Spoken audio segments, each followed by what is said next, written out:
கோபுரம் டிவி நேயர்களுக்கு இனிய வணக்கம்.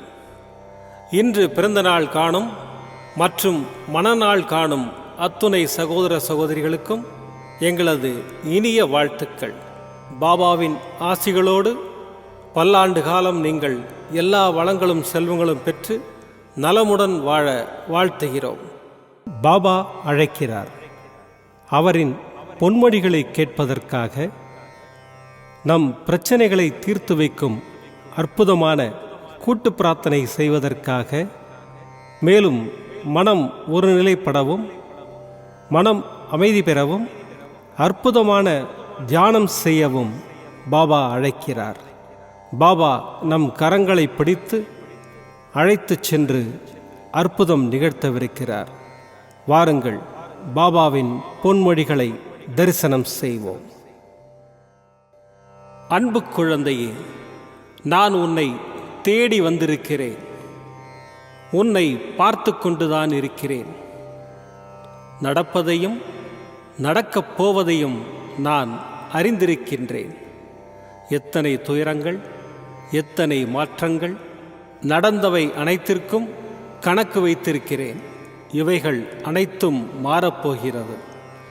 உனது வம்சாவளிகள் இனிமேல் இதற்காகவும் கலங்கப் போவதில்லை. இதற்கு மேல் உனக்கு எவ்விதமான துன்பங்களோ கஷ்டங்களோ கிடையாது. யாராக இருந்தாலும் விதிக்கப்பட்ட விதிகளுக்கு முரணாக எதுவும் செய்ய முடியாது. ஆனால் போன ஜென்மத்தில் நீ செய்த புண்ணியத்தின் பலன்களால் உனது கர்ம பலன்களை விலக்கி உன்னை உயர்த்துவதற்காக நானே கடமைப்பட்டிருக்கிறேன். இனி எடுத்து வைக்கும் ஒவ்வொரு அடியும் விரைவில் விருட்சமாக மாறப்போகிறது. பிரகாசமாக ஒளி வீசி ஜொலிக்கப் போகிறது. அப்பா, நான் இருக்கிறேன், கவலைப்படாதே, நான் உன்னை கைவிட மாட்டேன். ஏற்படும் மாற்றத்தைக் கண்டு நான் உன்னை தேடி வந்திருப்பதை உணர்ந்து கொள்ளப் போகிறாய். ஆனந்தமாக இருக்கப் போகிறாய். நான் கூறியதெல்லாம் நடக்கப் போகிறது. மனம் தளராதே. அதுவரை பொறுமையாக இரு. நம்பிக்கையோடு இரு. நம்பிக்கைதான் வாழ்க்கை. உன் சாயப்பா நான் இருக்கிறேன், கலங்காதே. ஓம் சாய்ராம். பாபாவின் அற்புதமான பொன்மொழிகளை தரிசனம் செய்தோம். அடுத்த நிகழ்வு கூட்டு பிரார்த்தனை.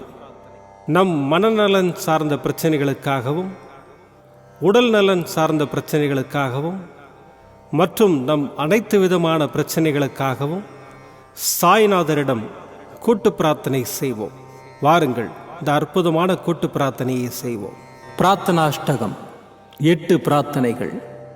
சாந்தமான மனம் கொண்ட சாயிநாதரே, அறிவின் சிகரமே, அன்புள்ளம் கொண்டவரே, கருணை கடலே, உண்மையின் இருப்பிடமே, மாயை என்னும் இருளை அகற்றுபவரே, ஜாதி மத பேதங்களுக்கு அப்பாற்பட்டவரே, எங்களின் புரிந்து கொள்ளும் திறமைக்கு அப்பாற்பட்டவரே, அன்பின் இருப்பிடமே, ஷீரடி வாழ் இறைவனே, என்னை காப்பாற்றும், என்னை காப்பாற்றும்.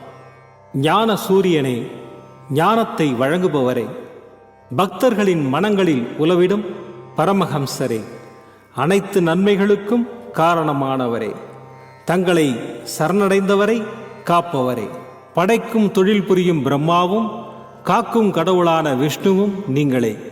3 உலகங்களையும் யுகங்கள் முடிவில் தன்னுள் ஐக்கியமாக்கிக் கொள்ளும் ருத்திரனும் தாங்களே. நீங்கள் இல்லாத இடம் இந்த பூமியில் ஏது? எல்லாம் அறிந்த இறைவன் நீங்கள். எங்கள் எல்லோரின் இதயங்களிலும் வசிப்பவரும் நீங்களே. எனது எல்லா குற்றங்களையும் மன்னிக்க வேண்டும் என்று வேண்டி கேட்டுக்கொள்ளுகின்றேன்.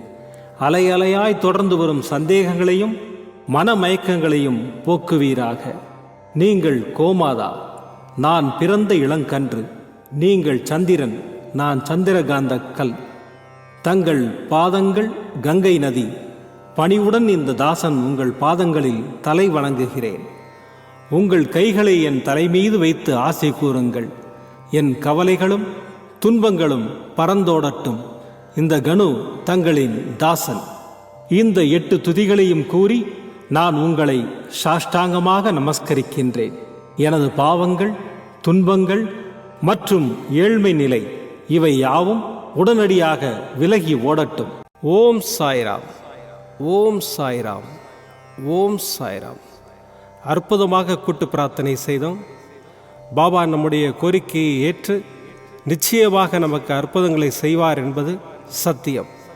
இனி கண்களை மூடி பாபாவை மனதில் நிறுத்தி பாபாவின் அற்புதமான சக்தி வாய்ந்த மந்திரத்தை அனுபவிப்போம்.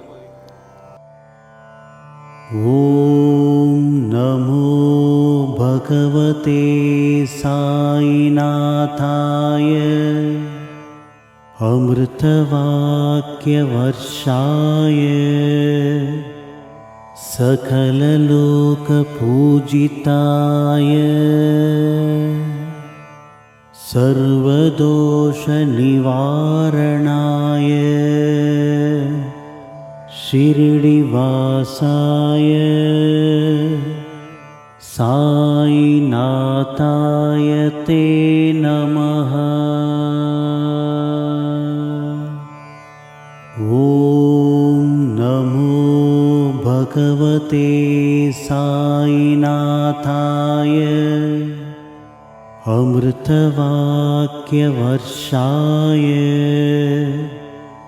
சகலலோக பூஜிதாய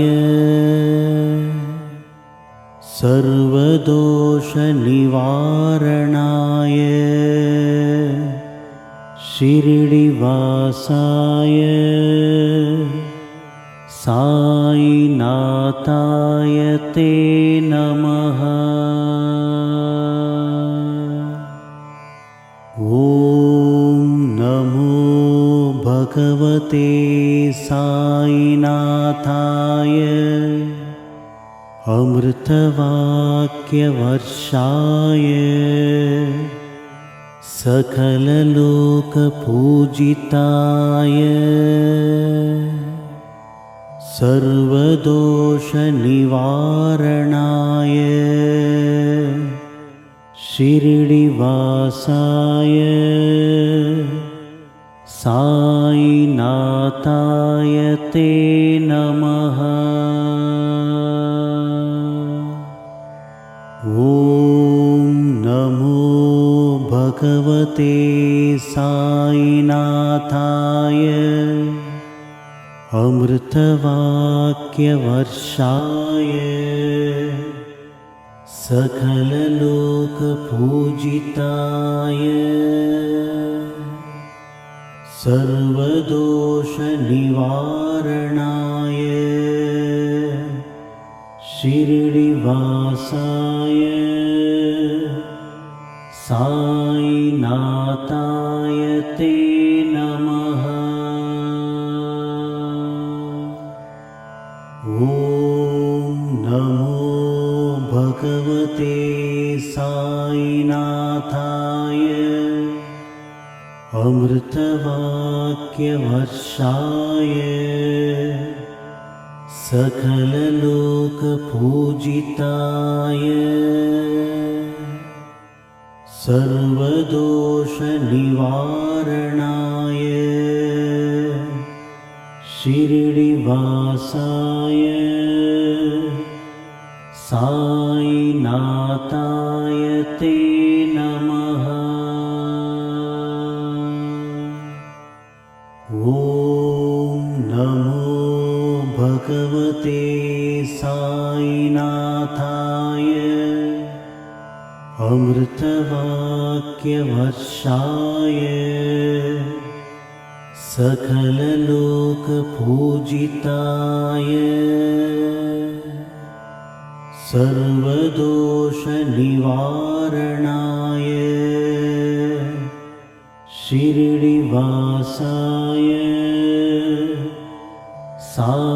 சாய்நாதாய தே நமः.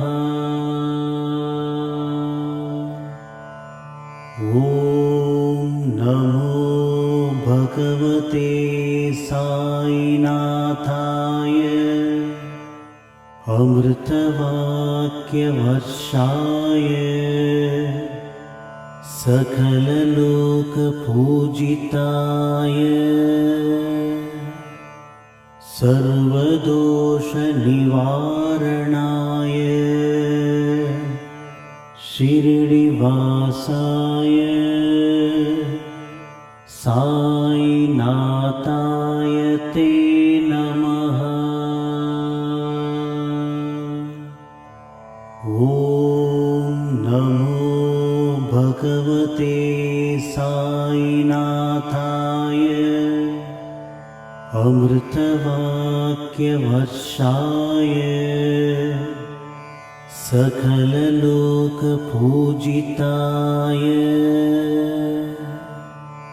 सर्वदोषनिवारणाय शिरडिवासाय साईनाथाय ते नमः।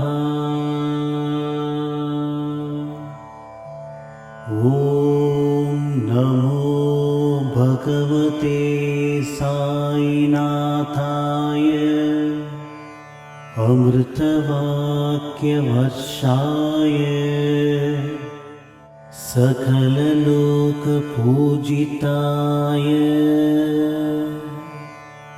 सर्वदोषनिवारणाय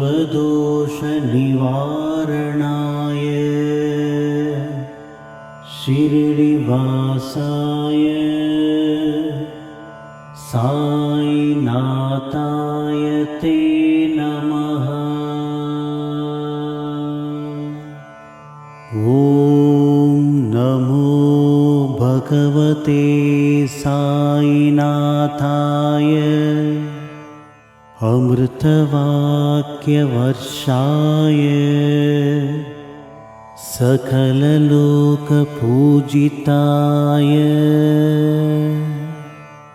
सर्वदोषनिवारणाय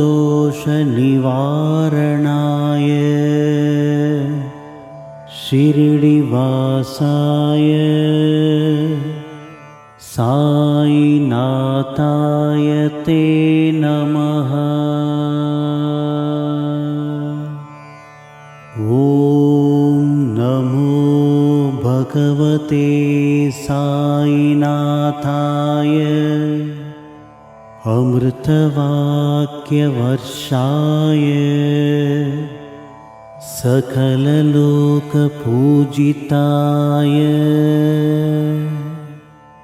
सर्वदोषनिवारणाय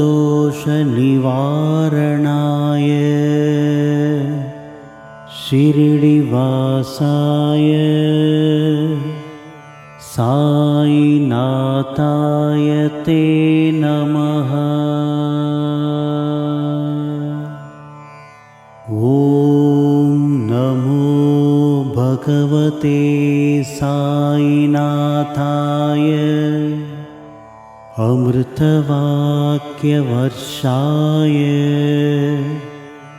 सकललोकपूजिताय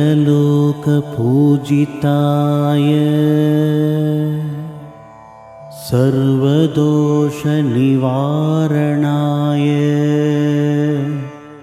शिरडिवासाय साईनाथाय ते नमः। ॐ नमो भगवते साईनाथाय अमृतवाक्यवर्षाय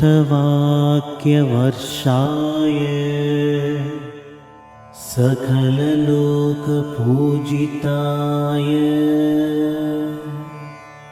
सर्वदोषनिवारणाय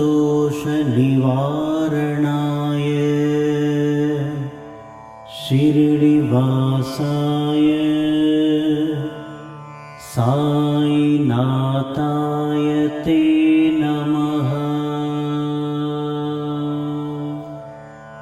ॐ नमो भगवते साईनाथाय अमृतवाक्यवर्षाय सकललोकपूजिताय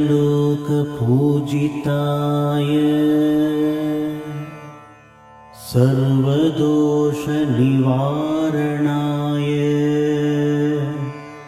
शिरडिवासाय साईनाथाय ते नमः। ॐ नमो भगवते साईनाथाय अमृतवाक्यवर्षाय सकललोकपूजिताय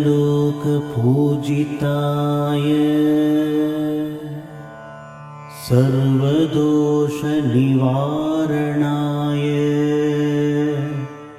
शिरडिवासाय साईनाथाय ते नमः।